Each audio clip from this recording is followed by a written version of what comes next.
morning, everyone. How is everybody today? Awake and ready. Yay. Well, happy 4th of July weekend. We want to thank you all for coming out today. For those of you who don't know us, I am Nayaswami Gangamata, and this is Nayaswami Daiva. It is our joy to be here today. We welcome anyone that is here for the first time today. We welcome our friends that are visiting us from Omaha, Nebraska. Welcome. So our topic this morning, Abiding in God, reminds me of the story that we've shared before, but it's set in a Catholic school, and it's in the cafeteria, and these kids are in the cafeteria food line, a little bit like our potluck line yesterday at Laurelwood. And at the beginning of the line is a large bowl of apples, and somebody had written a note and said, "Take only one, God is watching." And then as you go through the line, at the end of the line was a big bowl of chocolate chips, very similar to what we had yesterday. But somebody, a little boy, decided to write his own note, and he wrote, "Take all you want, God is watching the apples."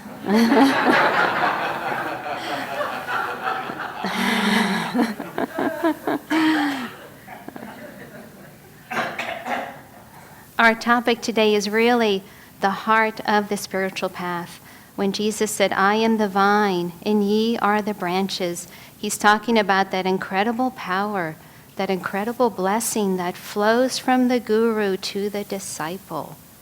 And then what is that fruit that he talked about? The fruit is that love, joy, peace, calmness, all those qualities that we are seeking.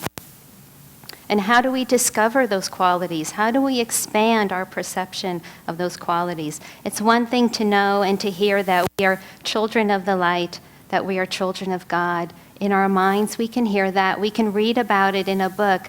But how do we really feel that in our hearts? How do we really know that? Well, there's two ways that I want to talk about. The first one is we talk about it all the time. It's meditation. That's how we can know who we really are. That's how we can know the fruit, that love, that joy, peace. But it's hard to do that on our own. Yesterday we celebrated at Ananda not only the freedom of this country, but we also celebrated the anniversaries of Ananda. Ananda Worldwide had its anniversary yesterday. Was it 46 or 47 years? I heard both. 46. 46 years ago that Ananda started worldwide in Ananda Village, which is in Northern California. And then yesterday we also celebrated the anniversary of our community here in Portland, 20 years. So it was a big day for us. It was a wonderful celebration. But I bring up this why we celebrated our communities also is because meditation is hard, isn't it? It's hard to do it sometimes on our own, and we need that support. And where do we get that support? It's from our community. There's a Sanskrit word called satsang, is fellowship. It's together, right? We support each other. We come on Sunday mornings so we can remind ourselves of those fruits. We can remind ourselves that ye are the vine, I am the vine, ye are the branches. There is this power, there is this blessing that flows from the guru to the disciple. So we have community that can support us in our meditation efforts. Yoga helps us discover who we really are. And there's this term I love in Sanskrit called smriti. It's that divine memory. We're helping ourselves to remember that. But then what is our affirmation today? It's consideration for others, right? It's not enough that we just meditate, but then consideration for others. When we discover those fruits, right, of love, joy, we don't talk about hoarding them. They're mine, leave me alone. We talk about what? Sharing them. And what happens by sharing them? We have that expanded awareness. We discover that we're more than this, right? We talk about this almost every single week, but it's really important. Meditation and service to others in the terms of consideration for others. July 4th always reminds me of Sister Gyanamata. She was Yogananda's foremost woman disciple. She was born on July 4th, 1869. She came to Yogananda. She met him when she was a younger woman, but then she didn't move to Mount Washington, where Yogananda lived, till she was in her 60s. And God alone was very much her motto, very, very much. One of her jobs is she had everyone would write to her about any problems they were having. And so she would write back letters. Back then, we didn't have smartphones or iPhones, She wrote letters, and she would write letters back to anyone asking any question, any concern. And if you read her book, you think Sister Gyanamata, how strong was she really? She was really strong. She wrote, if you're having a problem, take hold of the Guru's robe, obey this to the limit, never stop holding on. I'm paraphrasing, I don't remember the words, but don't stop holding till you feel his presence. She was really firm in this resolve that God alone. She abided in God in the most highest sense. There were two tenets I want to talk about that she lived by. She lived by attachment to God. She completely. She met Yogananda on July 12th, 1925, and then later on when she moved to Mount Washington in her 60s, she had a plaque that said God alone. And on the back of this plaque, she would write down that date, July 12th, 1925, every year on the anniversary to remind herself of that commitment, of her attachment to God. She said, remember the Guru, hold on to his robe, do not forget him through whatever you're doing. And then the other thing she always talked about was devotion. So important to have devotion on the path. Again, it's not enough to just know in our minds that we are children of God, right? We need to feel it in our hearts that who we really are. And so by developing that devotion, we open our hearts so that we can really feel him and know him on a deeper level. So how do you develop devotion? We talk about chanting helps to open the heart. We have kirtans around our work in different places almost every week. But more than that, Sister Gyanamata said it's very simple. She said, take what you do, take what you love, and do it on a regular basis, but add your love to it, and then you'll be increasing your devotion.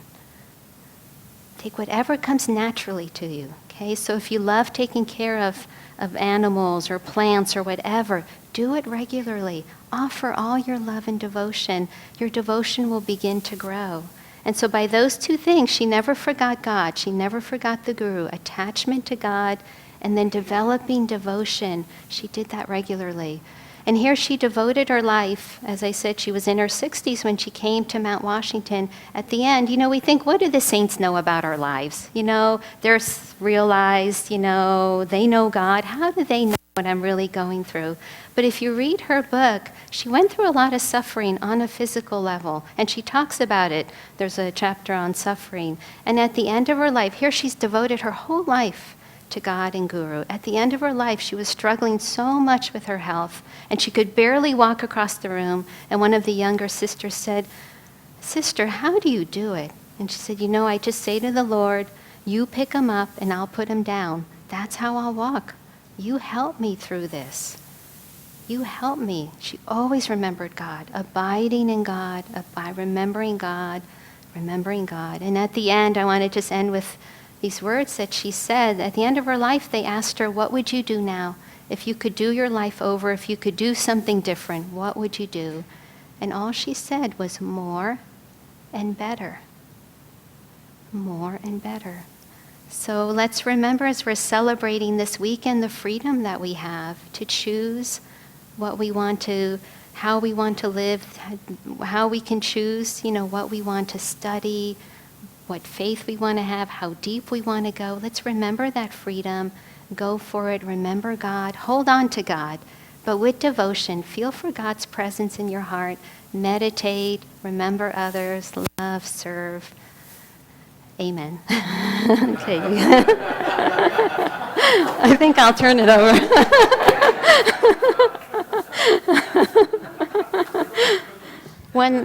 The cookies. Well, the cookies were there. You could take all you want. And I did notice at Laurawood at our potluck, we had a wonderful celebration. They were all gone by the end. So there must have been some. So thank you all. I think anywhere I go is going to be anticlimactic. Good morning. It's nice to see you all and spend a few minutes together. I'd like to start with a reading from Whispers from Eternity, Yogananda's book of prayer demands and poems. Because the topic today is abiding in God, I thought maybe what we'd do is start at the beginning and just read all the way through.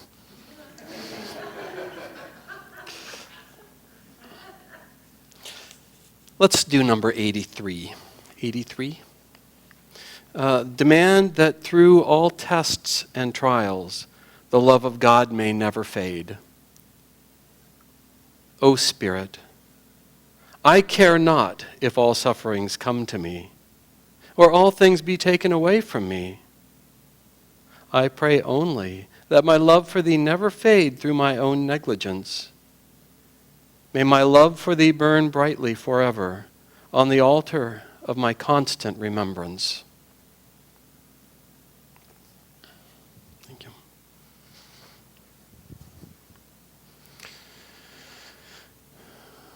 When I was a young man, I had a teacher who was trying to help me understand something that I was too dense to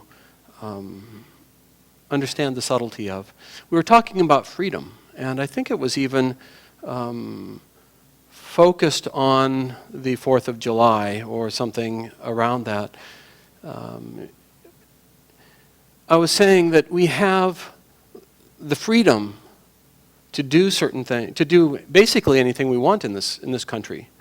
And I was celebrating, it was in the 60s and 70s, I was celebrating that power, that freedom to make our own choices, to do from inside out that which we feel called to do.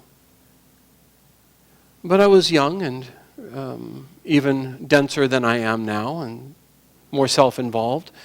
And he was trying to help me understand that because we have the freedom to do something doesn't mean we have the right to do it. This country was born for this age. And when we are steeped in something, when it is our reality, it's very hard to see it in relationship to anything else. But this is the most privileged country on the planet. And we have freedoms and rights that others barely dream of. Richard Wurmbrand was a Christian during the Cold War. He was in the Eastern Bloc countries, and he was carrying the light of the love of God through Christ. And he held it in the midst of some of the most severe oppression of human rights and religious rights that existed on the planet at that time. And so much so that it was not, the story I'm going to tell is unusual but not atypical, where a group of Christians were gathered together secretly because it was a capital crime to worship. And they were found by the police in this, the military police in this country. And they were lined up against the wall in this room. And the commander took the Bible and threw it down on the floor. And he said, any of you who want to live, come over, spit on the Bible, step on it, and go onto the side. And a handful of people did, and a handful of people didn't. And then they just opened up with the machine gun and slaughtered them all. Think about living under that kind of oppression. Think about living under that kind of thing. And think about living with the choice. We live beyond this body. Think about living with the choice that some of them made. But Wurmbrand was talking. He was touring this country. And he said, we lived there and we would go at the risk of our lives out into the countryside and find places of solitude and privacy, and we would kneel in prayer for hours at a time. And we come here to your country where freedom to worship is absolutely given as a guarantee, and people barely find a few minutes a day to pay attention to that central truth. We are privileged beyond measure. And in addition to that privilege, this country was born to give.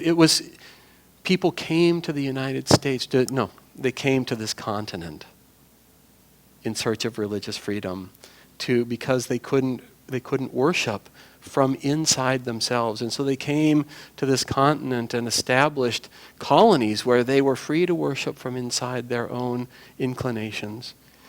And then this country was born from the commitment and tenacity of those individuals to free the shackles of outer oppression. And these are symbolic as well as real. These are not only historic events, they're symbolic of our own nature. We yearn to find God. We yearn for wholeness, each one of us, in our own way. And each one of us will only find wholeness, will only find God, will only find truth from inside ourselves through our own unique reaching and our own unique relationship to that which created us. And then we find that we have, there's an urge, a compelling force inside of us to free ourselves of the shackles of any kind of outer imposition. And so this country was born from that. There are a couple of really wonderful books. If you haven't read them, I strongly encourage it. One of them is 1776, and another one is Revolutionary Summer. They're extremely good read, easy to read and extremely compelling. And you see what was going on, the dynamics that were going on. But Yogananda said this country was born for this new age. This country was born so that self-realization would have a place to rest.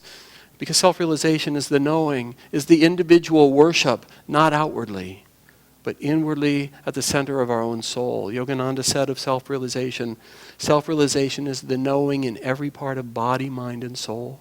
That you are now in the possession of the kingdom of God. That God's omnipresence is your omnipresence. You need not pray that it come to you. It's yours already. And that all we need to do is improve our knowing. God is as much with us as he ever will be. And we have an environment. And then further, what happened was Yogananda came with this powerful message of seek God directly, and here are the tools. Find God. Everything you're looking for is found in that. And then he said, create environments. Create environments where you can support each other, living at the highest level, seeking God, meditating together, supporting each other in that meditation, in that focus. It's so easy to lose focus. This little joke is not only a little bit funny, but a little bit painful.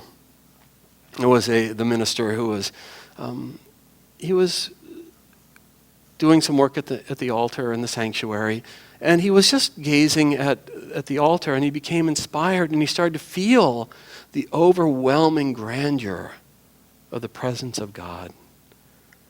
And he started to feel it, and he realized, I'm just nothing. I am nobody. And he started to repeat over and over and over, I'm nobody, I'm nobody, I'm nobody. And he was getting lost in it. He was just being absorbed in this great feeling of expansive freedom. And the assistant minister came by, and he felt the state of consciousness of the minister, and he knelt beside him, and he started saying, I'm nobody, I'm just nobody. And then, the janitor came by, and he was cleaning up, and he saw them, and he felt their rapture. And he started kneeling, he knelt beside them, and he was saying, I'm nobody, I'm nobody. And after a little while, the assistant minister looked over and saw him and nudged the minister and said, look who thinks he's nobody. These states are so tender, and it's so easy to miss the point. It's so easy to slip off the point. Even those who are very sincere, even those who've been at it a long time. The principles of the path are simple, and they are very easy to understand. But boy, are they subtle and hard to master, because they cut to the very core of what we think is true and what we are committed to. We're going to hear a song, Brave Were the People. By favors, they think they will grow. We think people hunger for riches, for power, for fame. By favor, they think they will grow. We think that if we just get our position right, if we get the right job, if we get people liking us, if we get the right circumstances, if we get a home where dogs don't bark, if we get, circumstances just right, then we think God loves us. Then we think we are privileged, and that's where wholeness comes. But God comes in the barking dog. God comes in awkwardness. God comes in the impossible circumstances if we know how to listen. God is in every single moment. And the path comes to show us and give us the power to live in the presence of God under every single circumstance, to open ourselves through ease and comfort, through difficulties, disease, old age, death, through our friends disliking us, through impossible circumstances. The same power of God, the same freedom inside resides. And it's in the practice of Kriya Yoga. It's in the practice of inner work that we feel that presence. Kriya Yoga, Hong Sau gives the experience of God as peace. You don't have to think about it. You don't have to wonder. You don't have to talk about it. You do Hong Sau deeply enough, and you are in the presence of God as the quality of peace. The Bible speaks of it as the peace that passeth understanding. You do Kriya Yoga, and you are in the presence of God as joy, as your own self, as your own nature. God only manifests in 8 different qualities. What are those qualities? Their peace, their joy, their love, their calmness, their wisdom, power, light and sound. Kriya Yoga, the path of Kriya Yoga, the practices of yoga give us the capacity to experience directly. And you know what? You can practice Kriya when your friends are mad at you. You can practice Kriya mostly when you're sick and your body doesn't work. You can practice Kriya when you're getting old. You can practice Kriya, you can practice it when everything's going great. But it's already easy. Those are places we've habituated ourselves to experience the upliftment of the presence of Spirit. It's in the places where it's dark. It's in the places where it pushes our buttons that the practice of Kriya, the practice of Hong Sau, brings us back into that experience. And then we abide in God. It was interesting, both words, abiding and consideration. I looked them up today because I thought they're very unusual choices. Swami Kriyananda deliberately chose every word. And in both words, abiding is more than just dwelling or living. It's got constancy. It's got durability. It's got longevity woven into the word. Abiding is a long rhythm of being in the presence of.